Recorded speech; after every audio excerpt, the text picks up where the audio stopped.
kitang-kita nyo ang gagarbo ng kanilang mga placards pa lang. Sino ba ang nakikinabang sa paghati-hati ngayon? Alam niyo ba, yung liberal na yan, kamag-anak ng Lisa Ahas Araneta. Sino ang presidente ng liberal?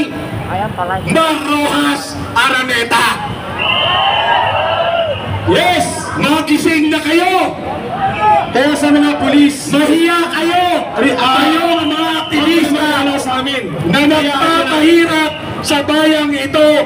Itaas nyo pa ang pera ng bayan, ang ginastos ng mga placard ninyo. Ang kanilang dahilan, Kaprani, ayaw nila mag-resign si Marcos dahil si Sara Duterte ang papalit. Mga makikitid at panagtok ang utak, di ba? Iyon na nakasaad sa saligang batas na ang presidente kapag inotel ay papalitan ng vice-presidente. Ilagay na natin kung parehong may kasalanan sa taong bayan. Sino ang may pinakamalaking nilakaw sa kaban ng bayan? Marcos! Sino Marcos?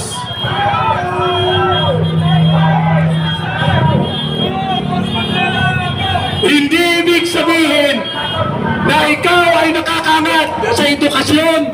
Hindi ibig sabihin ikaw ay nakakangat sa hanap buhay o sa kinatatayuan o kinatitindigan ng buhay natin ay disente at marangal kayo.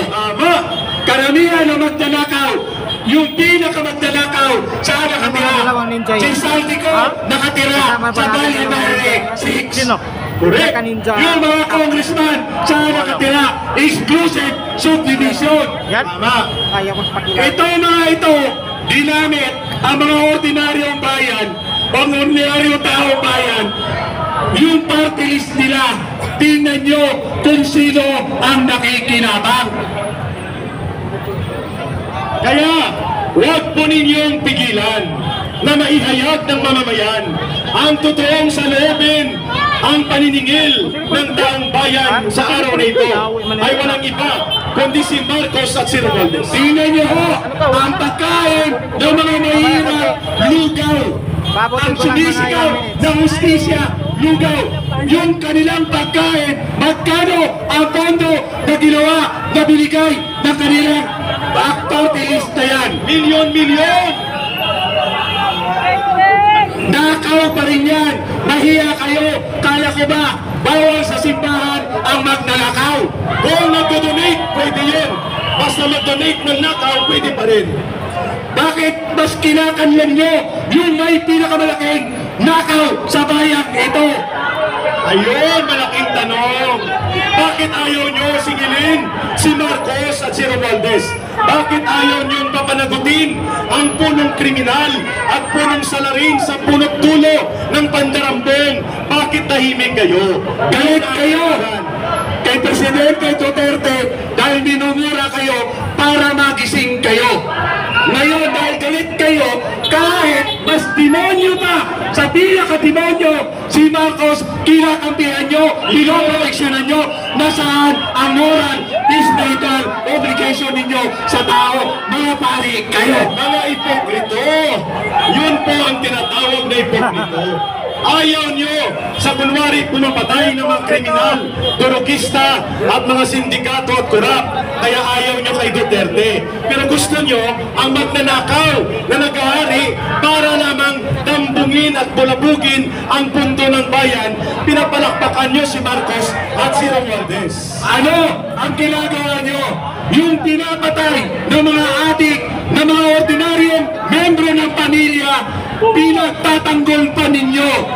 Galit kayo dahil tinatamaan kayo.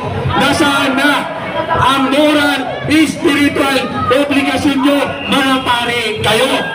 Kaya sa araw na ito, dito tayo nagtitipon sa EDSA. Occupy EDSA ito, sapagkat ang EDSA ay para sa taong bayan, hindi lamang sa simbahan at ilan. Kahit noong unang panahon pa lang, unang digmaan pa lang natin, sino ang naguhudas sa ordinaryong Pilipino. Di ba ang mga pare ang naguhudas sa ating mga kapwa Pilipino? At nauulit na naman ngayon ang istorya ng ating bansa. Ayun, malinaw po na ayaw nilang mapakinggan ang totoong boses ng paningin, ang totoong boses ng panawagan ng mamamayan. Kung nandyan po si Captain Dato, tinatawagan natin kung pwedeng lumapit sa harap at para makapagbigay din po sa amin ni Tatay Rani ng inyong panawagan. Captain Dato, are you there? Ayan, mga kababayan, Tatay Rani at Yusek Ben kayo, pakinggan natin ang boses ng mga retirado na totoong nagmamahal. Dito ka, Captain Dato, kasama tayo ni Tatay Rani. Ang idol nyo sa social media, walang iba ang matapang na tagapagtanggol ng mamamayan.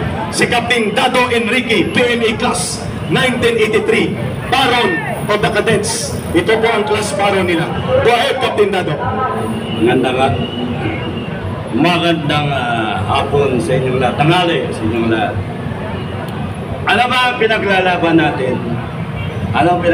natin? May problema tayo kasi ang mga Pilipino, hati-hati tayo eh. Hati-hati tayo. Merong kumakampi doon sa kabila, may kumakampi dito, pero tignan ninyo, tapos merong pulis dito sa kabila. Trabaho lang nila yan. May pulis dito sa kabila. Iniiwasan nila magkaano eh. May masagasaan.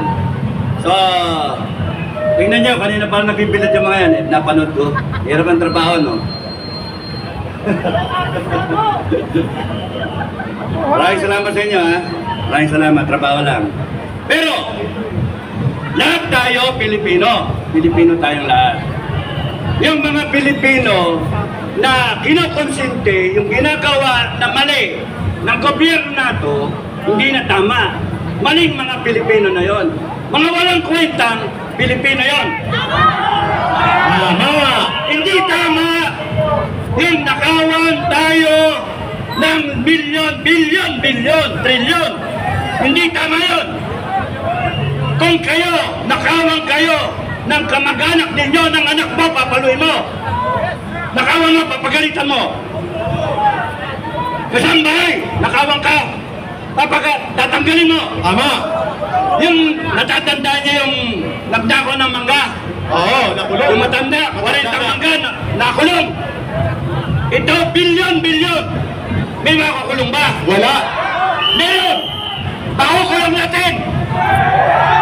Si Marcos, si Romualdez, at si Saldico, at mga lipones nila. Kung si Marcos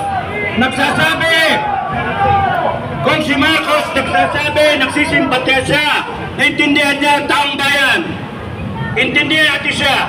O sige, presidente ka, naintindihan niyo ang taong bayan. Pero, kung totoo ka, o hindi ka, hipokrito, bakit walang departure order ang mga magnanakaw na ito? Pinatakas na. Pinatakas mo. Ayun. Bakit walang